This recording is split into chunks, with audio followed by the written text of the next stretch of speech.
listener production. Hi, Natarsha Belling with you and welcome to the afternoon edition of The Briefing.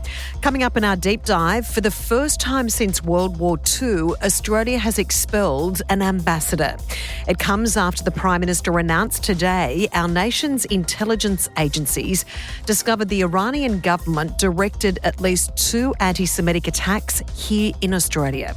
We chat with the top foreign affairs expert on what this concerning escalation means for our national security and fragile international relations.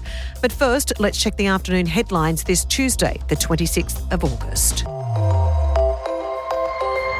2 police officers have been shot dead and another injured in a shooting at a rural property in Pawnpukka, around 300 kilometres northeast of Melbourne.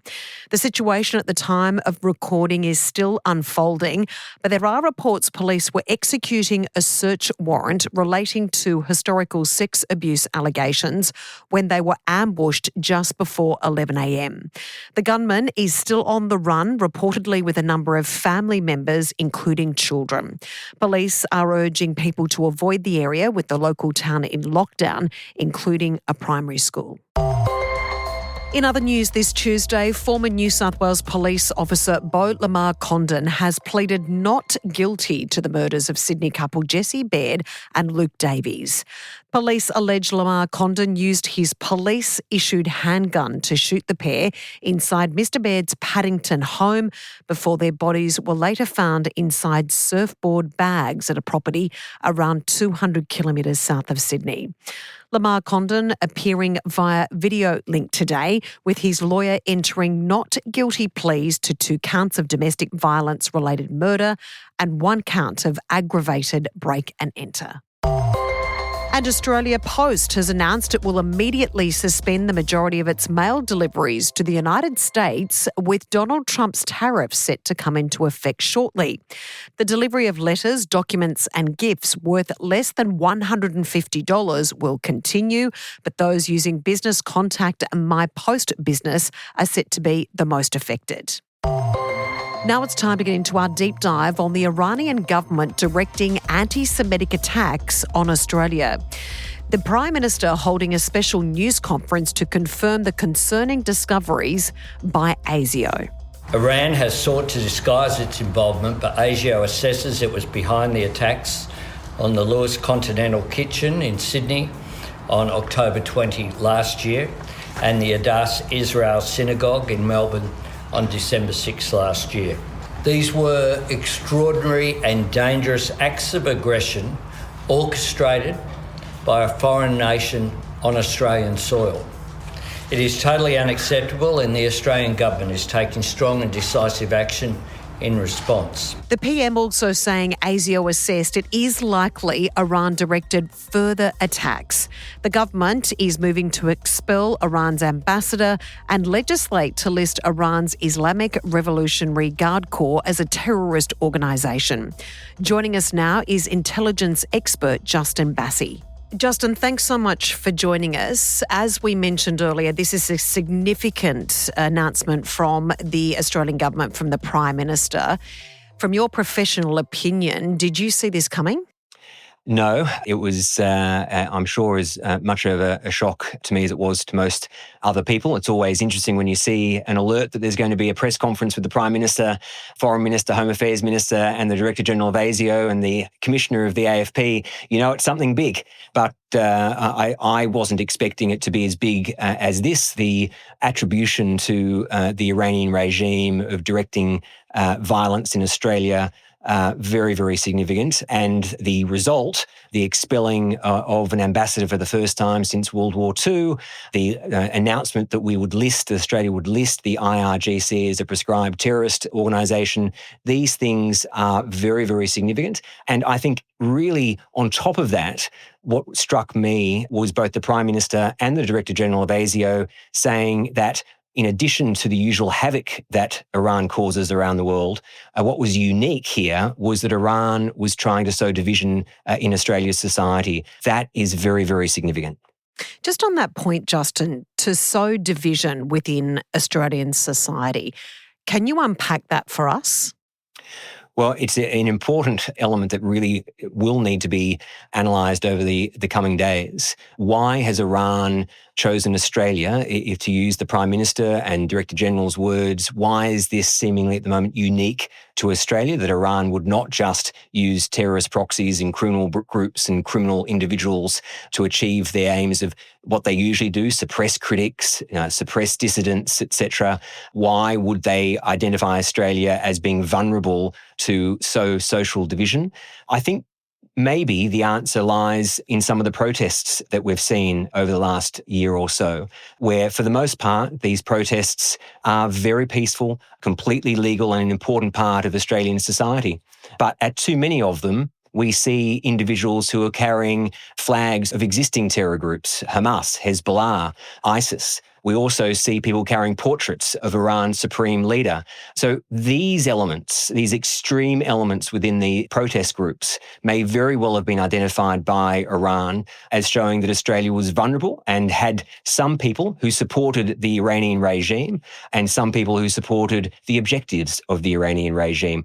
It looks like they have used this not just to suppress critics and to carry out violence against Jews in Australia, which in itself is intolerable, but they've actually sought to sow division across Australia. Justin, we know that the Prime Minister, along with the ASIO boss, confirmed they know that the Iranian government had directed at least 2 specific anti-Semitic attacks, one in Melbourne and also one in Sydney. But they also inferred that they do believe, although they haven't confirmed it at this stage, that they suspect there may have been other attacks as well directed by the Iranian government on Australian soil. Yes, I think in all likelihood, once the intelligence agencies identify one of these incidents, given that we have seen a spate of violence against Jews in Australia, whether it be synagogues or restaurants or individuals, one of the first things the intelligence agencies would have done would be to say, well, is this a one-off, or is this happening in relation to one or more of the series of violent incidents? So I think that is understandable. It is also off the back of the fact that Iran is very well known over a number of years to carry out violence and use their terror proxies and individuals for purposes of violence, not just around their own region, but globally. Back in 2012, the Indian government, for example, attributed to the Iranian government a bombing of Israel's embassy in Delhi. Very, very significant. We've seen reports of violence directed by Iran, places like Thailand. And of course, it was only last year that reports coming out of the US were about how the Iranian regime had directed an individual in the US to assassinate Donald Trump during the election campaign. So these issues, unfortunately, do happen. And what I think can be reassuring for the Australian public in what is obviously a very terrible, dangerous situation, we can be reassured that the intelligence agencies are amongst the best in the world to be able to not just prevent attacks, but to respond to them by able to work with the law enforcement agencies to arrest some individuals in Australia, which is important, but to recognise that they are potentially at the low end of the scale and being directed by masterminds all the way back to the Iranian government. So it's very significant work there by ASIO and the AFP. We have fantastic intelligence agencies and forces here in Australia, as you just mentioned, Justin. But in regards to these developments and the expulsion of an ambassador, as you mentioned earlier, for the first time since World War II here in Australia, what do these concerning developments mean for our national security and very fragile international relations right now? Yeah, it's a great question. I think sometimes we can get caught up in saying, aren't we lucky we live so far away from conflict zones? Aren't we lucky that we don't have war like they do in Europe? Aren't we lucky that we don't have conflict and war like we see in the Middle East? Unfortunately, the reality is that at the moment there is growing tension, growing conflict all around the world, including in our region. We see it daily in the South China Sea. We see it daily in relation to Taiwan. And unfortunately, the threats are numerous for Australians.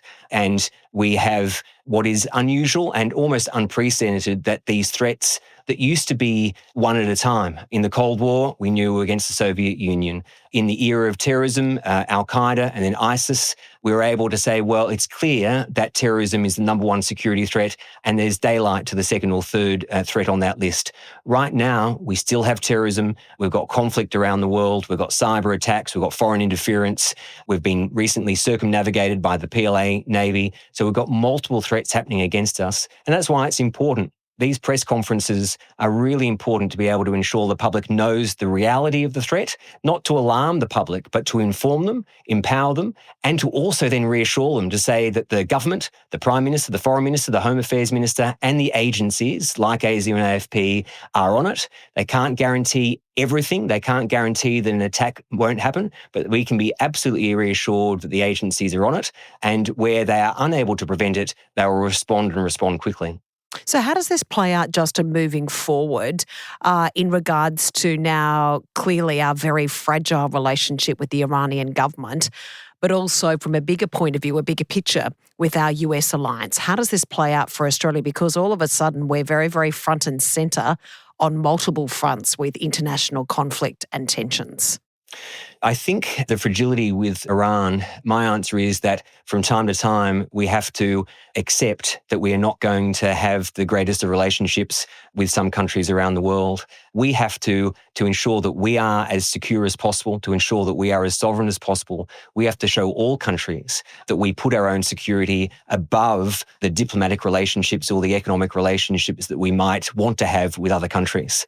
And so here we have had a great asset since the late 1960s with our mission in Tehran, but we can't afford for the Iranian regime to think that just because Australia doesn't want to lose that mission in Iran, that Australia would tolerate some temporary diplomatic tension, that we are able to show that we are willing to do that. And with the US, this will show the US that we take our own security and regional security very, very seriously. And in fact, it won't just be relevant for Australia. Of course it is in relation to the attacks specifically directed on our home soil, but the intelligence agencies, what ASIO has been able to do here is show that this is a global issue, that Iran has used what the Director General of ASIO referred to as cutouts or shadow organisations and people around the world to ensure there wasn't just an A to B from Iran to Australia. And so all of that work that the intelligence agencies and law enforcement agencies have done here in Australia, that'll be of immense benefit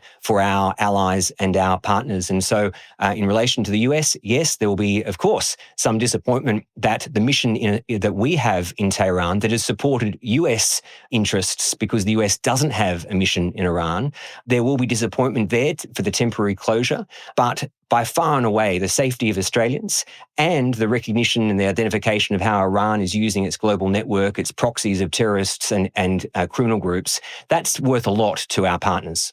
We really appreciate your analysis on an extraordinarily busy historic day. Justin, thank you. Thank you. That was intelligence expert Justin Bassi from the Australian Strategic Policy Institute.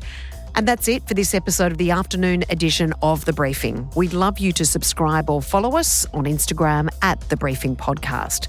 And we'll be back in your feed tomorrow morning. I'm Natarsha Belling. Thanks for your company.